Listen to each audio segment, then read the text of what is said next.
Bonjour à tous et bienvenue sur boursicoté.com pour cette nouvelle analyse technique Forex et matières premières avec une paire de devises euro-dollar qui continue à évoluer à la baisse depuis la rupture ici de la zone des 1.0780. Donc une dynamique qui s'accélère. On a bien ici observé la cassure de cette zone de support horizontale et donc désormais l'objectif est une poursuite en direction de cette zone majeure ici des 1.0650. Alors cette zone elle est vraiment très importante d'un point de vue moyen terme. On peut le voir ici sur cette vue en hebdomadaire puisque cela correspond au point bas que nous avions eu ici au mois de mars 2020.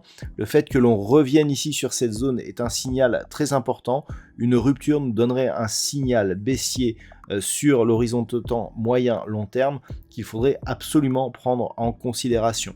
Donc attention à une éventuelle poursuite de cette paire de devises. Naturellement, la dynamique baissière ne serait invalidée qu'en cas de retour au-delà des 1.0780. Sur la paire de devises livre sterling contre dollar américain, là aussi on poursuit à la baisse, puisque suite à la rupture ici de cette zone majeure des 1.30, on est venu directement chercher ici la prochaine zone de support à 1.2870. Une petite hésitation pour au final continuer ici à franchir la zone des 1.2750. D'ailleurs, ce qui est intéressant de constater, c'est que cette zone qui était déjà clairement identifiée a été franchie de manière assez directe et désormais elle s'impose comme résistance. Donc la paire de devises livre sterling contre dollar américain passe aussi là dans une dynamique fortement baissière. On le voit sur cette vue long terme, on est là aussi en vue hebdomadaire. C'est le franchissement ici de cette zone des 1,2670 et un éventuel retour ici sous la zone des 1,2490 qui nous ferait rentrer dans une zone potentielle à forte volatilité.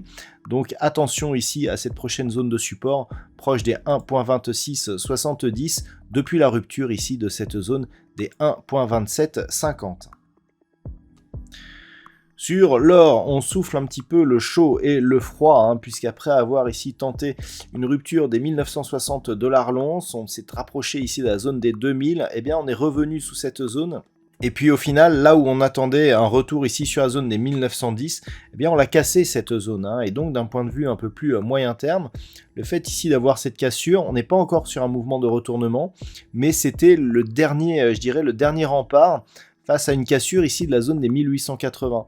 On le voit, cette zone des 1910 a déjà été cassée à de nombreuses reprises. Au mois de mars déjà, on l'avait testé, on s'était un peu enfoncé, puis on était vite remonté. Là, on revient quasiment sur la même zone, savoir la zone ici des 1890 $ l'once. Si on se rapproche, on peut voir que c'est encore une fois cette zone qui a été testée.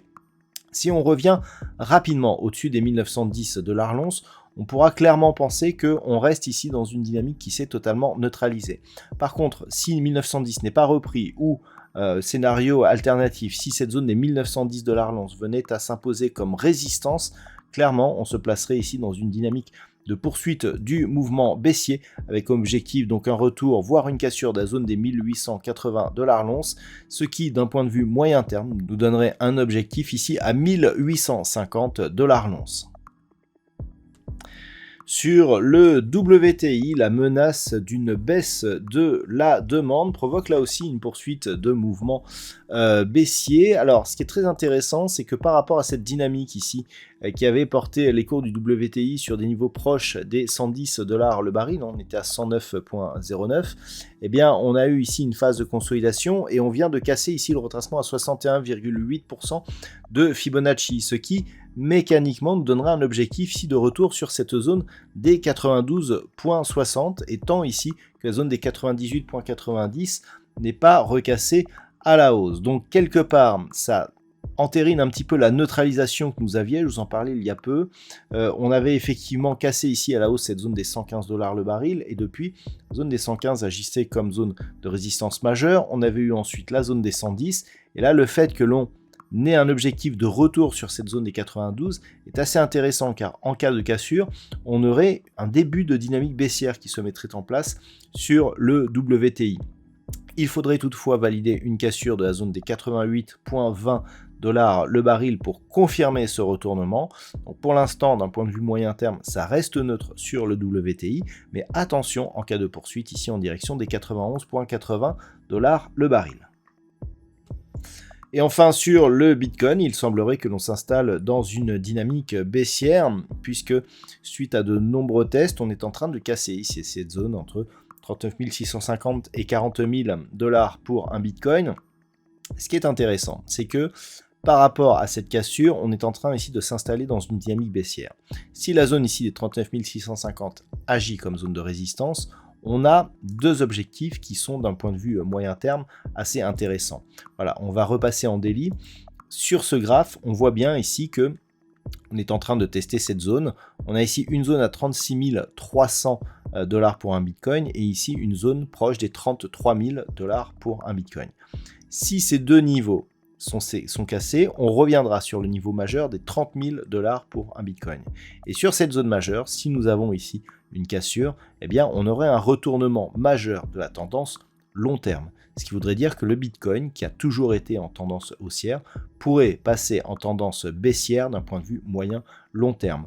Donc cette cassure que nous avons actuellement est loin d'être anodine. Il va falloir la surveiller car elle pourrait définir les prémices d'un changement de tendance majeur sur cette crypto-monnaie. Voilà donc ce que l'on peut dire sur cette configuration technique Forex matières premières et Bitcoin. Je vous souhaite de passer une très bonne soirée. On se retrouve dès demain pour d'autres analyses techniques, toujours sur le site boursicoté.com.